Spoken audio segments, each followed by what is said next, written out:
নামাজে সেজদায় চোখ বন্ধ রাখলে কি হতে পারে? অনেকেই আছেন যারা সেজদায় গেলে চোখ বন্ধ রাখেন, রুকুতে থাকলে চোখ বন্ধ রাখেন। এই বিষয়টি থেকে আমাদেরকে অবশ্যই সতর্ক থাকতে হবে যে রাসূল সাল্লাল্লাহু আলাইহি সাল্লাম কি করেছেন, কিভাবে তিনি নামাজ পড়েছেন। নবীজি সাল্লাল্লাহু আলাইহি ওয়াসাল্লাম বলে দিয়েছেন, সল্লু কামা রাআইতুমুনি উসাল্লি, তোমরা নামাজ পড়ো যেভাবে আমাকে নামাজ পড়তে দেখো। ভালো করে শুনে রাখেন, নবীজি সাল্লাল্লাহু আলাইহি ওয়াসাল্লাম চোখ খোলা রেখে নামাজ পড়তেন।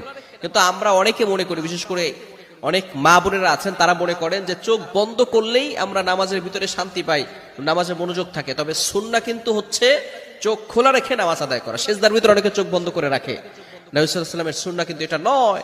নবীজি সাল্লাল্লাহু আলাইহি ওয়াসাল্লাম সেজদার সময় চোখ খোলা রাখতেন এবং রুকুর সময়ও তিনি চোখ খোলা রেখে তারপরে রুকু করতেন। সমস্ত অঙ্গ প্রত্যঙ্গ যখন তিনি যেভাবে নামাজ পড়তেন তখনই তিনি চোখ খোলা রাখতেন। এটাই হচ্ছে সুন্নাহ।